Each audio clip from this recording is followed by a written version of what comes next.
Hello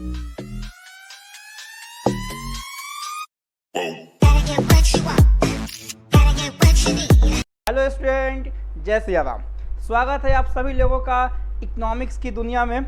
आज हम आपके लिए लाए हैं क्लास 12th नेशनल इनकम का चैप्टर से एक छोटा सा टॉपिक, बहुत छोटा सा टॉपिक, जिसका कि नाम है टाइप्स ऑफ गुड्स। है छोटा छोटा, पॉकेट बड़ा धमाका करता है। क्यों? क्योंकि एग्जाम्स में यहाँ से सवाल आता ही आता है। तो जब आप 12th के लेवल पे देखते हो टाइप्स ऑफ गुड्स, तो यहाँ पे आपके बुक्स में दो टाइप्स का गुड्स है, एक फाइनल गुड्स, दूसरा इंटरमीडिएट गुड्स। अब जब किताब का पन्ना पलटोगे तो वहाँ पे बहुत अजीब अजीब चीज़ देखने को मिलेगा। क्या कि intermediate goods there will be further value addition. अब ये क्या है? Final goods there will be no further value addition. कुछ बुझाएगा नहीं। तो इसको इस तरीका से हम लोग समझते हैं, जब तक आप लोग का शादी नहीं होता है या जब तक हम लोग जवान होते हैं, तब तक क्या होता है?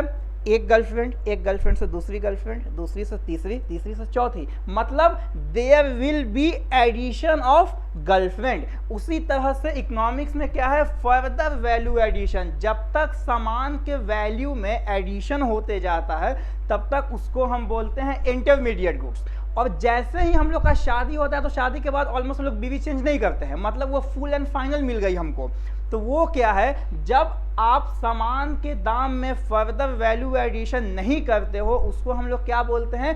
Final goods. ठीक है, अब किताब के भाषा में देख लो। इंटरमीडिएट गुड्स का मतलब वैसा गुड्स जिसके वैल्यू में एडिशन होता है। जैसे आप बाजार में गए, ठीक है, बाजार में जाके आप 1 किलो दूध ले लिए। अब उस 1 किलो दूध लेके अगर आप घर में लाके उसको चाय बना दिए, कॉफ़ी बना दिए, सबको पिला दिए, तो उसमें कोई वैल्यू एडिशन नहीं हुआ ना।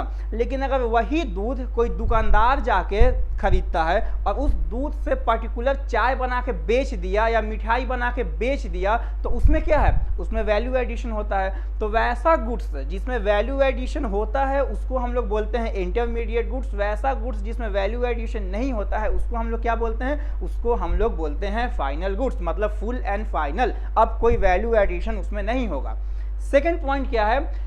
Included in national income. जब आप नेशनल इनकम निकालते हो, जब आप एनएनपीएफसी निकालते हो, तो वहाँ पे हमेशा फाइनल गुड्स का ही वैल्यू हम लोग इंक्लूड करते हैं। जितना भी इंटरमीडिएट गुड्स का वैल्यू होता है उसको हम लोग नेशनल इनकम में इंक्लूड नहीं करते हैं।